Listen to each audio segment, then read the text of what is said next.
Hold up. Wait a minute.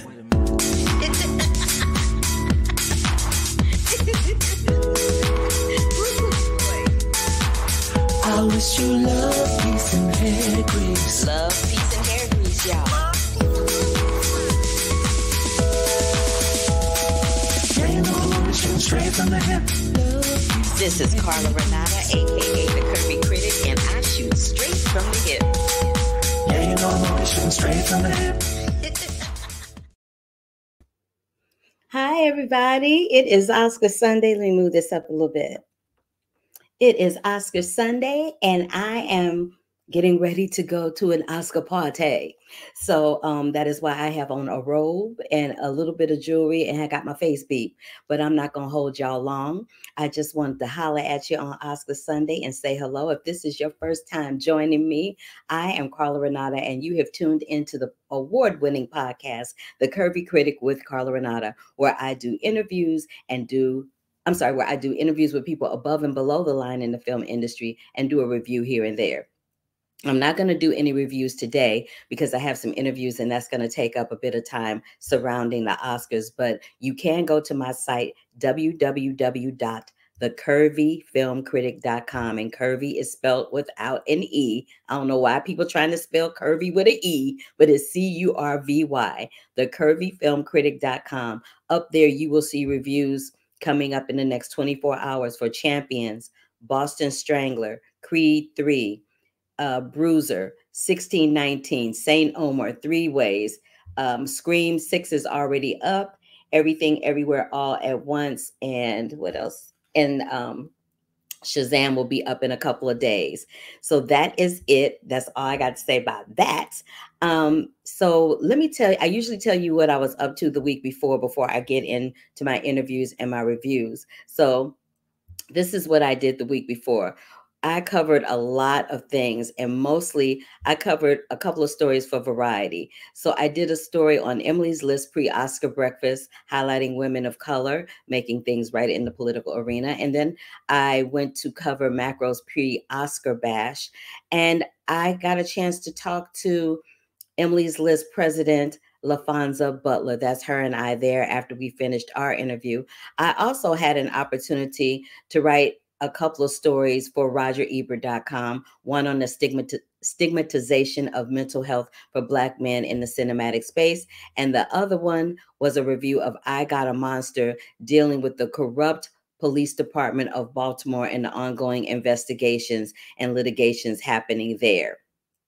Then after I did all of that, oh, here's another picture from the macro party that I took.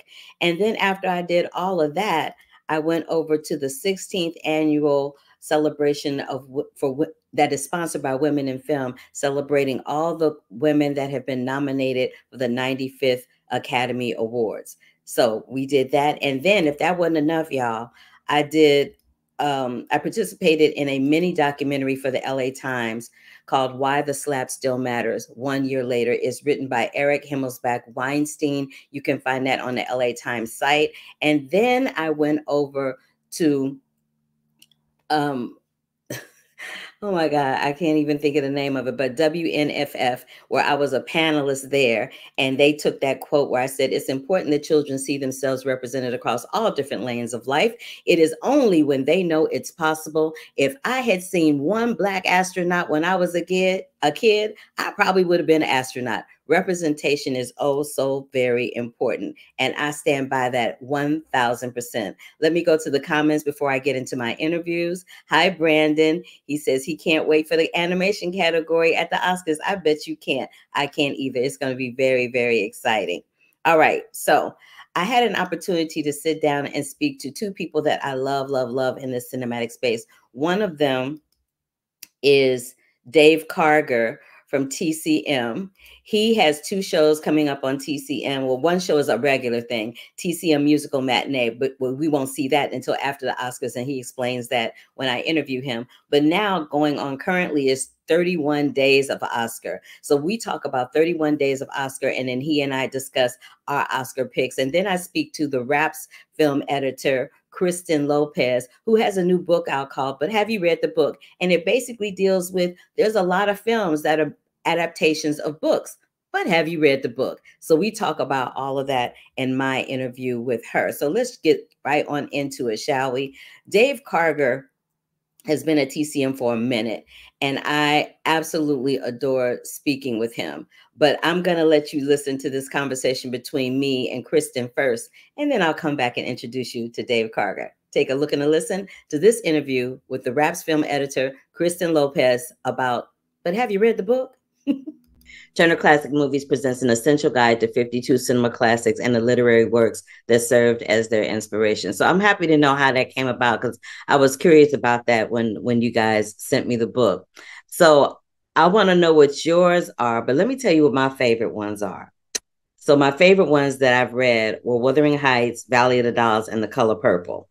Those are great. Right. So let me tell you something about The Color Purple that you didn't know, or maybe you did know and you just didn't include it because it was a word issue.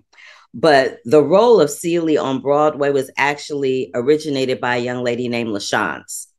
And LaChance won the Tony Award for it way before Cynthia Erivo did it on the West End, and then came back to Broadway and won a Tony for the same role, which I thought was really interesting. And I remember vividly how much backlash the movie got when it came out. Folk were salty that Steven Spielberg was directing it. People were salty that they said, oh, she makes Black men, she paints Black men in a negative light. And I said, but have y'all read the book? Yeah. You know what I mean? And what's interesting about The Color Purple, I mean, Spielberg himself didn't want to make the movie right away because he knew he was a white man. He wasn't from the South. And it wasn't until Alice Walker actually watched E.T.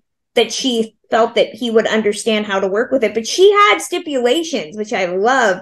She came into this project saying, if you guys want the rights, then 50% of this production crew has to be either women, Black people, any underrepresented community has to be included. And she got it, which in the time period, this is, that was unprecedented. Yes. Which I'm just amazed by, because we weren't talking, there wasn't that cognition that we get nowadays of like, well, what's composing your film crew? Is it all white guys? We weren't talking about that as heavily with social media and all of that in that time. Actually, we weren't talking about it heavily, but she was the first, I think she was the first woman to do that. But Sidney Poitier, when he was directing, did that all the time. But they just did, because we had no social media and internet during that time, people didn't know. Exactly. So yeah, I think that that's my favorite factoid about The Color Purple, is that she got it. And they really had to, the studio and the producers really had to work to get her trust and to get her to be okay with them adapting this. And, a lot of authors today don't have that kind of, I mean, some of them I'm assuming have that power. J.K. Rowling was able to get all British actors for Harry Potter, but you don't hear that enough, authors having the power to really dictate who's working on their films and all of that.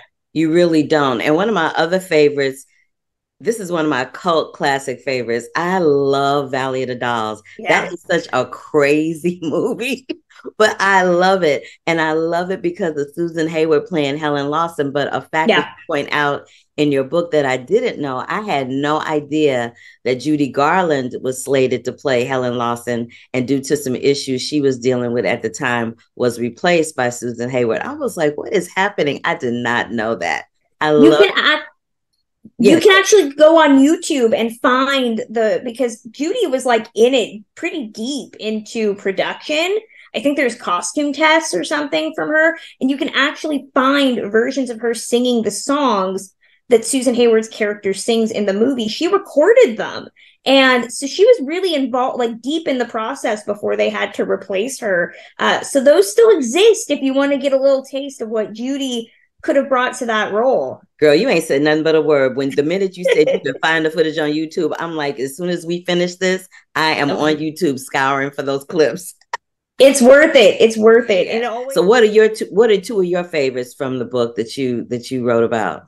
Oh, it's tough. Wuthering Heights, like you mentioned, is definitely the book that made me love books. It made me love literature. And the film is not the Bronte novel. It's only the first 34 chapters, but it's equally good. It's beautiful. It's beautifully written. The film is gorgeous to watch. So I love it so much. And Jurassic Park, Jurassic Park is just as good a book as it is a movie. And people might be surprised on that. Like Spielberg, again, knocks it out of the park, taking a book that feels so cinematic.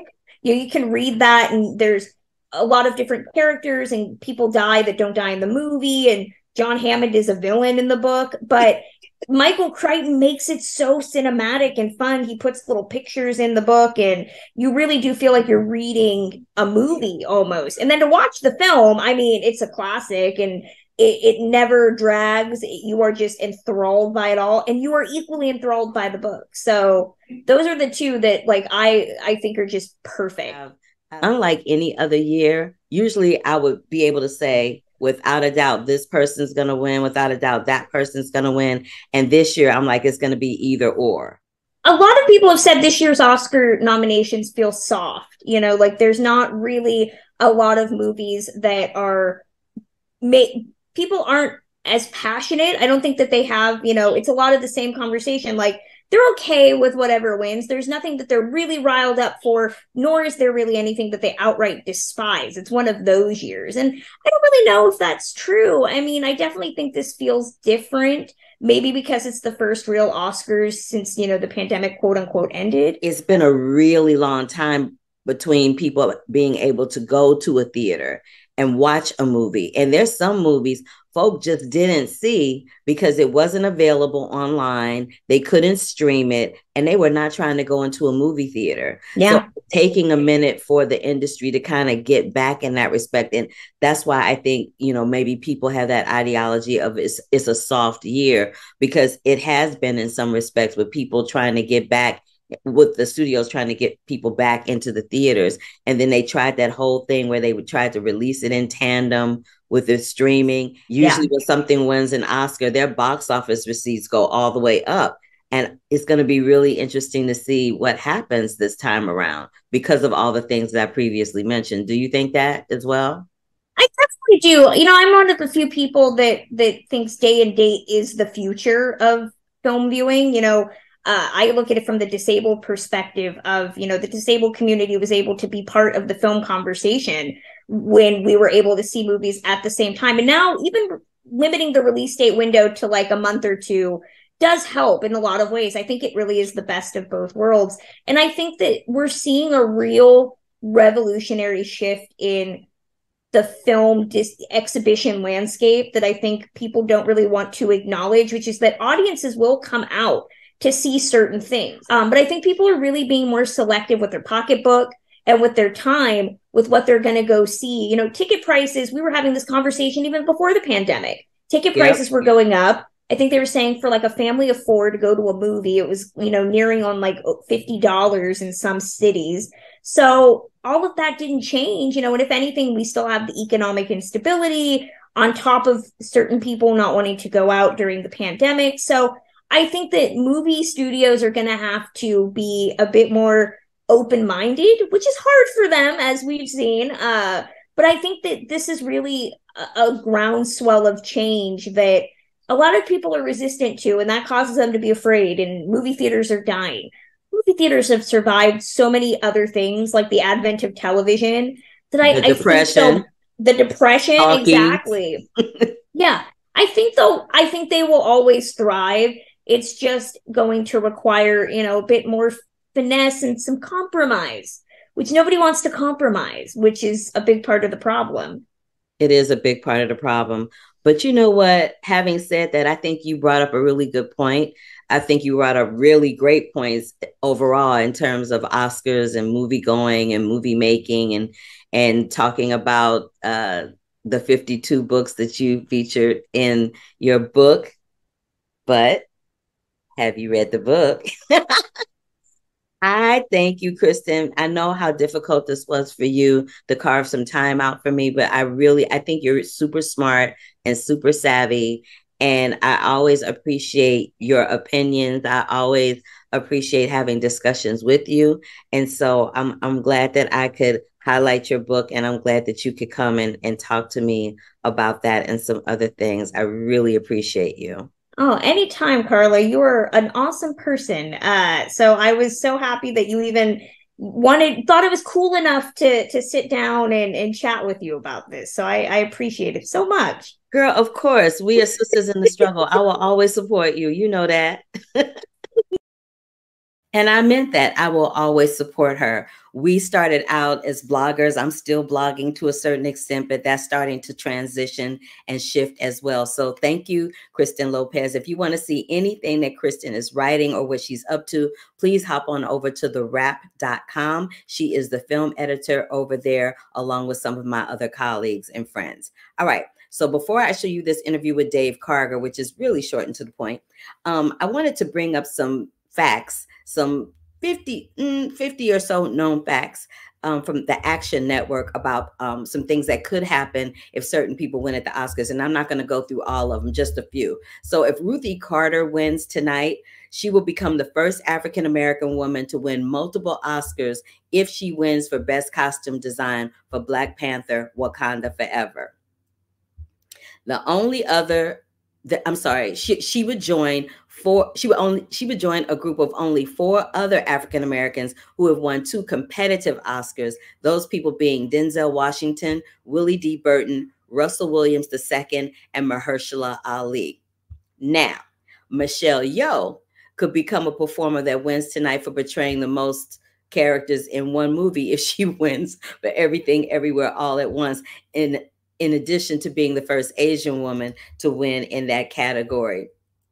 Also becoming and then after becoming only one of 5 people to receive a competitive Oscar nomination for Best Original Song in the same year as receiving an honorary Oscar, Diane Warren could become the first woman to win both in the same year, and only the second person to do so after Jerome Robbins won an honorary Oscar the same year he won for co-directing West Side Story in 1961. That's fascinating, right? And Catherine Martin from Elvis could extend her record as the most awarded Australian in Oscars history.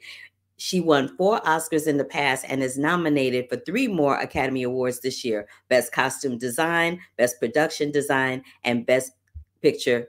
All are nominated for Elvis. Now, speaking of Best Picture, All Quiet on the Western Front could become the first German-speaking film to win Best Picture.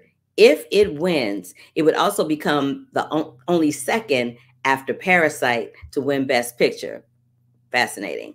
All Quiet on the Western Front could also become Netflix's first big Best Picture win. And Top Gun Maverick could also become the first sequel to win Best Picture without its predecessor being nominated. I was surprised by that too. When we get to Best Director, the Daniels, if they win for Everything Everywhere All at Once, it would make them the 3rd duo to win Best Director Oscar. In 1961, it was Jerome Robbins and Robert Wise. They won for West Side Story. In 2007, it was Joel and Ethan Coen. They won for No Country for Old Men. Now, Steven Spielberg, if he won, could join an elite group of only 3 other directors: Billy Wilder, John Ford, and Frank Capra, who won 3 more Oscars for directing if he wins for The Fabelmans. And last but not least, if John Williams, who did the score for The Fabelmans, he could become the oldest winner in this category if he wins.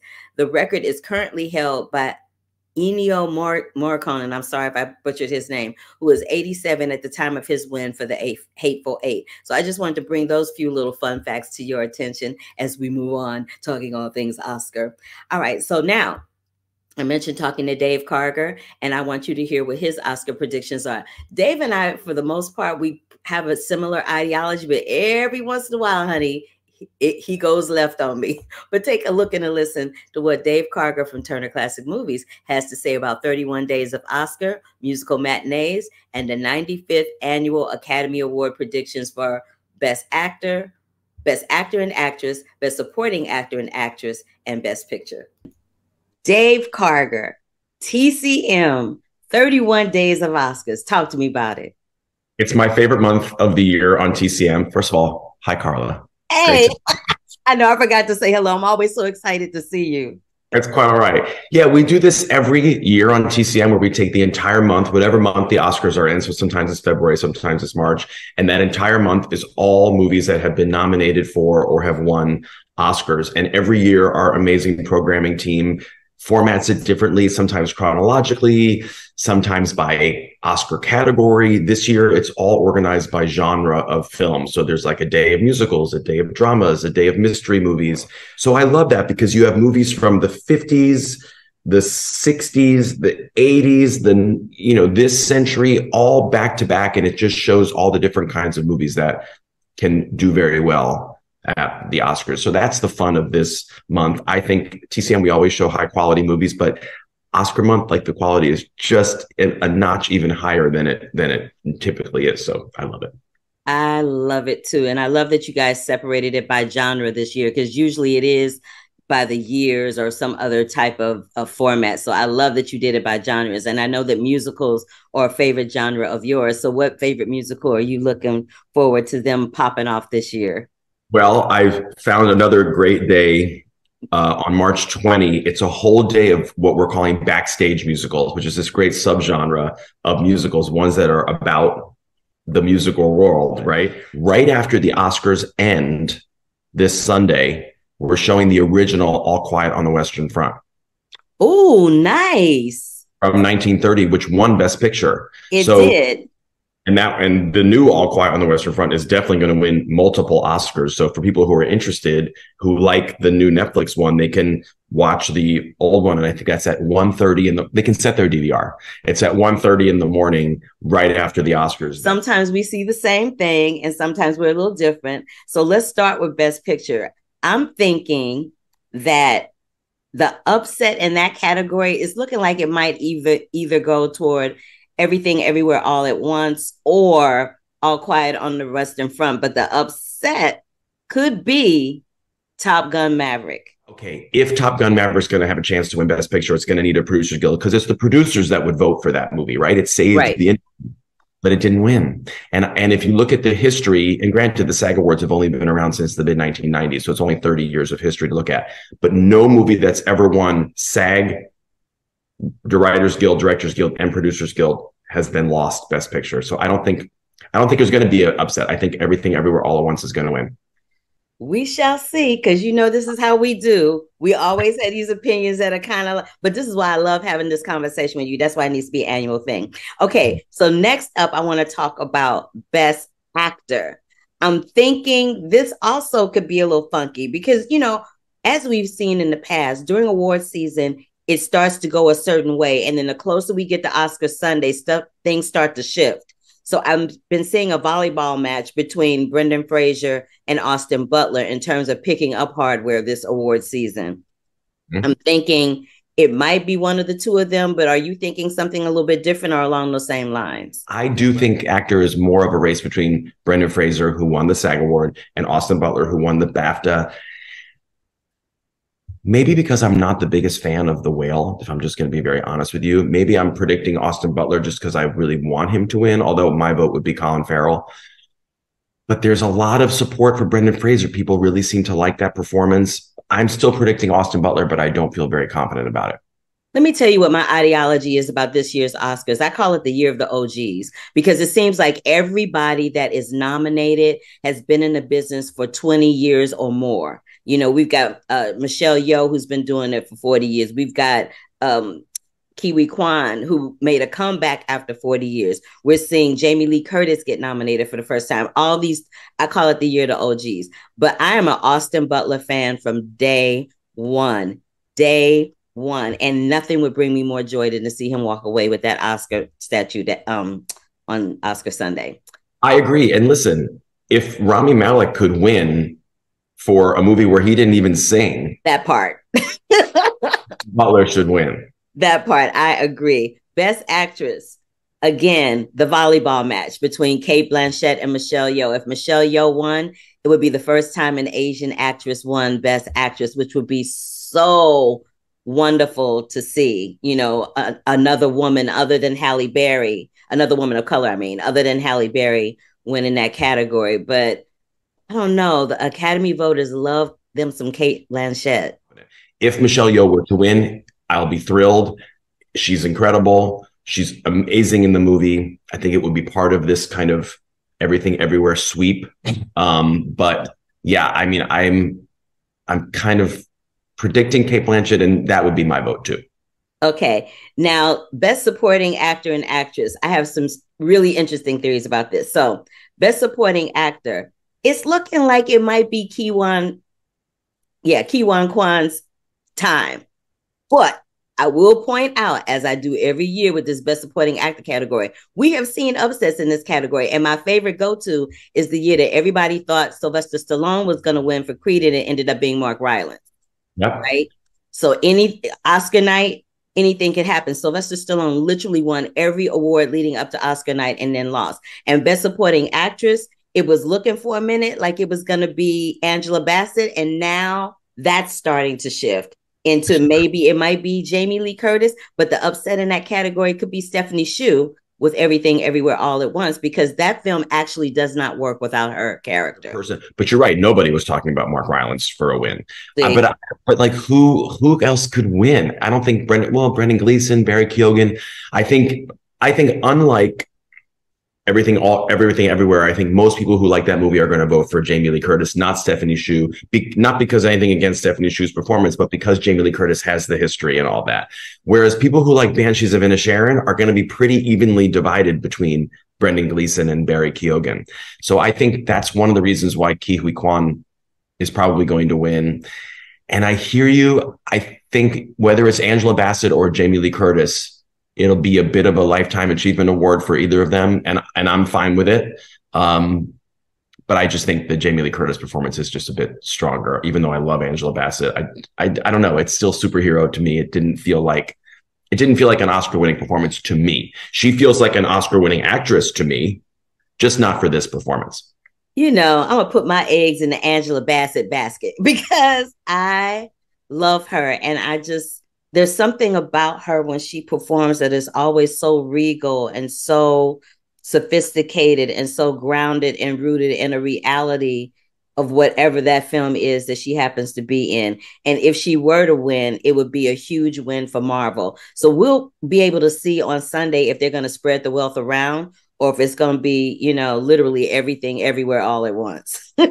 Now, what's interesting, if Michelle Yeoh, Ke Huy Quan, and either Jamie Lee Curtis or Stephanie Hsu win, it would only be the third time ever that a movie has won 3 acting Oscars. Only Streetcar Named Desire and Network have ever done that. So to put this movie, which premiered this Oscar weekend last year and had this very improbable ride and run, if that movie is able to enter into the Oscar history of those 2 rarefied movies, it would be unbelievable. It would be friggin' amazing is what it would be. You know, I can't let you go without talking about one of the other shows that you host at TCM around musicals. And side note and FYI, but not really, I have been in a lot of musicals on Broadway. So if you need a sister to come and talk about a musical that you highlighting, it's probably one that I've been in and I would love to come and talk about. Okay, good to know. Yeah. Yes, it's a really fun franchise. It's on break right now because of Oscar month, and then next month in April, we have a special series that's taking over the entire month. So it won't be in April, but starting back in May, every Saturday, you know, you can get musical and me. I love that because I love having musicals in you. And when y'all do How to Succeed in Business Without Really Trying, I'm your girl. All right. Thank you so much, Dave Karger, for joining me and making time out of your schedule. I know you are crazy, crazy, crazy busy, but I love the fact that you always find a way to make time for me. It's great to see you anytime. All right. Bye, baby. Bye. Dave Karger was like, good to know. I might not be calling you, but good to know. I had to laugh at myself because that is bananas. Anywho, that is it for the interviews for today. And like I said, you can go to my website, thecurvyfilmcritic.com, curvy without an E, and see everything that I have screened and reviewed there in the written form. You can go to rogerebert.com and check out my pieces there on the stigmatization of Black men in the cinematic space and the review on I Got a Monster. You can also go to the LA Times to see my participation in their mini documentary about the slap.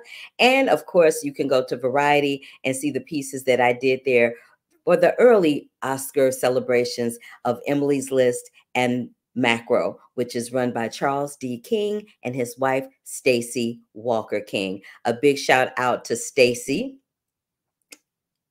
the publicist for Macro, for allowing me to go and represent Variety in order to write that story. Thank you so much. Anywho, I'm off to get dressed for the Oscars. I am going to, where am I going? Let me tell y'all where I'm going before I hop up out of here. I am going to the 5th annual Byron Allen Oscar Gala. It is benefiting the Children's Hospital of Los Angeles. It's hosted by Howie Mandel with a live performance by Diana Ross. So, honey, I'm trying to get it together so I can look right for the boss, Diana Ross, honey. And thank you to one of my girlfriends that invited me. You'll see who it is when we take some pictures later on this evening. That is it for this episode of The Curvy Film Critic with Carla Renata. If you are on YouTube, give me a big thumbs up to let me know that you were here. Click that bell for notifications. Subscribe to the channel. And if you are on LinkedIn, if you are on Twitter, if you are on Facebook Live, follow your girl, support your girl, tell other people about me. I appreciate when y'all pop in and talk to me and say hello and check out what a sister's doing. Thank you, Brandon, for always popping in. I appreciate you. And honey, I'm going to go ahead and get dressed and get up on out of here. So until the next time, love, peace, and hair grease. Oh, I almost forgot. next week, I will have the cast of Shazam and the cast of, hold the line, as Jennifer Hudson would say, hold the line. I'm going to have the cast of Shazam, and I'm going to have, I believe, the cast of Rabbit Hole, which is on, yes, the cast of Rabbit Hole, which is on Paramount Plus. It stars Kiefer Sutherland. All right, I really am going to go this time. Until next week, when I come back with the cast of Rabbit Hole and the cast of Shazam and many more reviews, take it light and love, peace, and hair grease. Deuces. Till the next time, y'all. Bye.